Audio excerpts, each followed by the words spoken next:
Beep, beep, beep, beep, beep, beep. Welcome to the court of the Edijester. How's everybody doing, folks? Got my coffee here. One of those mornings. Right, okay, so. Here, look on the screen. Ah! This is scary stuff. Honestly, it is. But we've got a new Fruit Loop. This time, an Irish one. I think they're a Fruit Loop. I'm happy to be proved wrong. So this is one of our Fruit Loop series. Introducing this new Fruit Loop called Aoife McLysacht. I've got that wrong. Is it AOE or I don't know. I can't pronounce Irish names, and I'm terribly sorry, but I'm absolutely hopeless at it. Right, so let's have a look at this. Before we do, come me a war teacher, start in November, buy me a coffee, usual stuff, super thanks, blah, blah, blah. Right, let's get on with it, because this is, it's terrifying, but it's also hilarious. I'm such a bad man. I am just a bad man. So, this is from October the 10th, 2024, right? From Ben Scallon, writing about Irish news in gript, gript.ie, gript. So, here she is. Look, just so you can have a look. That's her. The government's new scientific advisor believes that biological males are women if they identify as transgender women. This is the government's scientific advisor. Oh my God. Ireland, you okay, hun? It's just tragic, isn't it? It's awful. On Tuesday this week, Professor McLysacht, chair of evolutionary genetics, for God's sake, in Trinity College, Dublin, was appointed to the role of government scientific advisor. Why? What for? Can men be women? Yes, you're hired. I swear to God that when they get these people in, they're using an incompetency framework. I could be wrong, rather than a competency framework. But, tell me if I'm wrong. She's probably a very smart person, aren't you, my dear? Yeah. All right, love? The Minister for Research, Innovation and Science, Patrick O'Donovan, said that he was delighted. Were you, Patrick? Were you? Fumbler? Gusset Fumbler, Patrick, or Chaser? Which is it? I jest, of course. I know nothing of Patrick O'Donovan at all. He was delighted to appoint her to the role, and that McLysacht will assist in informing responses to complex and challenging policy issues. No, she won't. No, she won't. She thinks men are women. She's not going to assist on anything. I am delighted to announce the appointment of Professor McLysacht to the role of government science advisor. What? This is Lysenkoism, isn't it? It is, isn't it?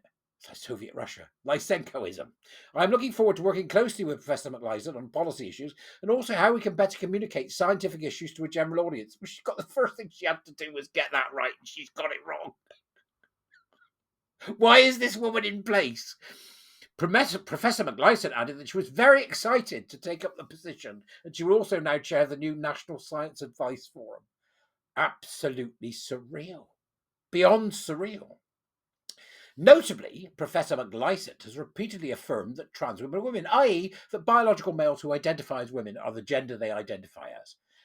Quote, I am a biologist, and I'm pretty sure that whatever you can think of, there exists both an example and a counterexample somewhere in nature, McLysacht said in a 2020 social media post. That's an incredibly stupid comment coming from a scientist. Is it me? Is it me? Tell me, is it me? Or is it just incredibly stupid? Science doesn't tell us right and wrong. We have to figure that out for ourselves. My rule, above all, be kind. Oh my God! Science doesn't tell us right or wrong. So what she's saying is that science isn't moral. This is a very, very a traditional science idea. We don't do the morality. We leave that to other people. Right or wrong. My rule above all, be kind. So when it comes to her scientific studies, is that what she's doing, being kind?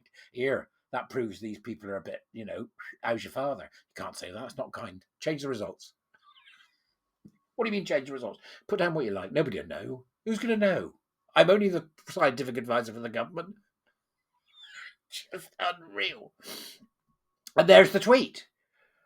Right? And then there's another bloke underneath called Jonathan Petit. Obviously being a tit. Oh my God. In 2022, responding to a proposed US law that would seek to prevent biological men, I'm not going to say transgender because it's just men from competing in women's sports, but McLysacht described the proposal as a brutal manifestation of transphobia.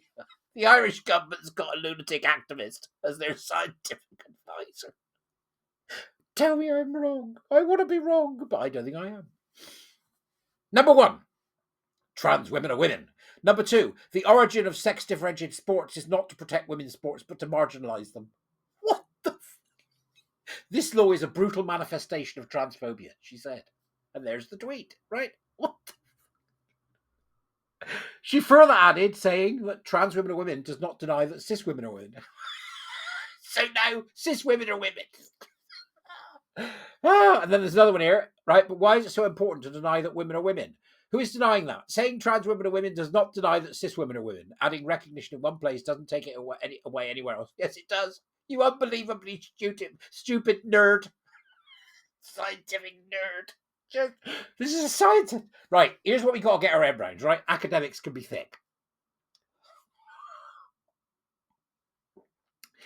So she, responding to a now deleted tweet featuring a headline from the UK that read, "Women-only facilities will be protected." McLysett said, "What does it mean to protect women-only facilities? What, you really don't know? You're an evolutionary scientist." I just can't get my head around it. Who decides who gets in and on what basis? Hairstyle, clothing? This is bullshit designed to hurt trans people and hurts us all. No, you incredibly stupid woman. Okay? That's what you are. An incredibly stupid woman who decides who gets in. Decent men don't go in women's toilets. Right? So what you're standing up for is indecent men. Get it? You mad woman. Notably, the professor's social media profile also features she, her gender pronouns. The Irish government have got a gender nutter at the top of it. I just can't get my head around it. Look, she might be lovely, She may be a fine teller of jokes, a purveyor of good food and victuals. I don't know anything about this woman, except what's out in the public domain. She shouldn't be anywhere near anything scientific. She is an ideologue. Look up Lysenko. She is an ideologue. Furthermore, during the COVID-19 era, she was a strong advocate for zero COVID policies and was affiliated with the Irish Scientific Advisory Council. I would really hope that estimate is overly pessimistic, but part of the reason to go for zero COVID is that it allows us to get back to normal much sooner. If the case numbers are under control, then we can have much more comfortable lives, can we now? You see, the trouble is, if she thinks this nonsense, then there's something authoritarian about her. That's what you've got to remember. All these people are authoritarians because they're utopianists. And when they don't get their utopian world, they get angry. Right? Very angry. So there's lots of stuff for you to go and have a look at from Grip.ie there. But I'm afraid to say that I am saying, madam, that in the absence of other evidence, which I'm more than happy to see, that you have been labelled a Fruit Loop by the court of the Edijester. Okay? Because you're bananas. You melon. So off you pop and go and do whatever damage it is you're going to do while the Irish people stand by and watch agog that they've given up leadership of their country to lunatics. All right? I'll see you later. Thanks for watching. Evolutionary biologist. Bye-bye, everybody. Bye-bye.